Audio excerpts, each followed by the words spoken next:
मैं एक कहानी सुनाने वाला हूं। को शीला अपने पिता जगह के साथ सागरपुर शहर में रहा करती थी। शीला के पिता एक बस ड्राइवर थे, इसलिए कभी कभी जगह शीला को भी अपने साथ बस मिल जाया करता था। चैनल जगह की तबीयत खराब हो जाती है और ट्रैक्टर को कुछ दिन आराम करने के लिए, और अगर आप करूंगा और उसके पिताजी, आप चिंता क्यों करते हो, और जब तक ठीक नहीं हो जाते तब तक बस में सवारी करूंगी, और आपसे तो अच्छी अगले दिन लेकर आने के लिए जाने वाली साड़ी सुंदर लड़की को देखते हुए दूसरे बच्चों की तरह की है। अगले दिन भी शीला बस लेकर जाती है और शीला को देखते ही दूसरी बसों की सवारी उतरकर शीला की बस में 4 व्यक्ति हैं। अरे वाह, कल की तरह आज मेरी बस तो सवारियों से पूरी भर गई। लगता है आज भी मेरी बढ़िया कमाई होगी।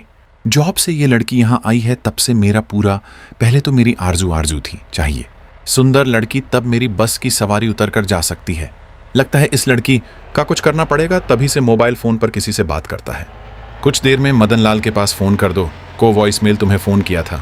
गौथरों डुबो सामने सुंदर सी लड़की का नाम है, उसी का कुछ करना है उन दोनों। ऐसा कुछ करो, ये बस चले तो क्या। जमशेद से भी लोग डरने लगे बल इतना तक। अरे ये तो मेरे पास हाथ को काम, और इसको हम पूरे 35 रुपए दूंगा। वहां से चले जाते और बस में बैठ गए।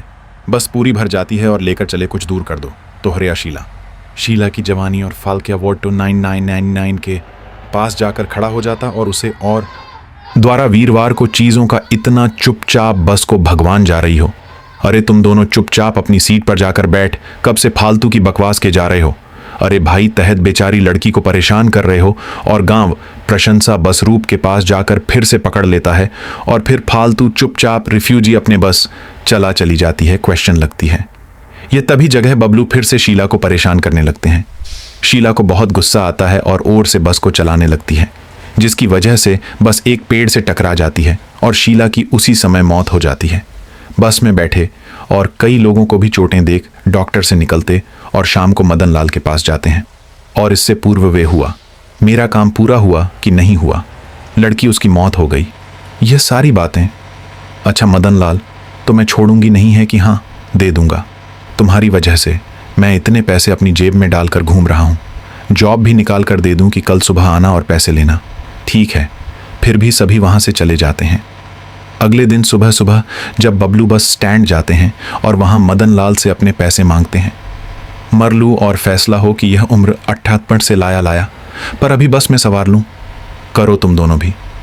मैं जल्द ही सुंदर लड़की लेकर मदन लाल कि मैंने आपको एक बस ड्राइवर की जरूरत है। सुंदर लड़की देखकर मदन लाल इससे मना नहीं कर पाता और उससे बोलता है, और यह बहुत ही प्रशंसा की तरह पटवारी से चकचक बढ़ जाएगी और पूर्व विमानों के रूप में मैं पूरी, और आखिर रतन लाल के साथ बस में ड्राइवर के रूप में। और वागलू ये हो जाती है को कहाँ ले जा रही है। बस में बैठी और लोग भी बोलने लगते हैं, अरे भाई यह वास्तव सागरपुर जाने वाली थी ना, फिर यह लड़की बस को जंगल में कहाँ ले जा रही है।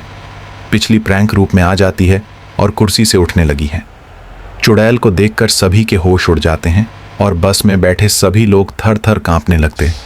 बस में बैठी एक औरत अपने पति ने कहा कि स्वस्थ सुंदर लड़की के चक्कर में इस वर्ष में घी में नहीं आ रहा था, जिसकी वजह से तुम दोनों को छोड़ूंगी नहीं और साथ में सजालर कभी बुरा हल करूंगी। ये कभी किसी लड़की के बारे में बोलना तो क्या बुरा सोचेगा भी नहीं, और कम वर्कशॉप अवतार। अब यह प्रशंसा गलती हो गई।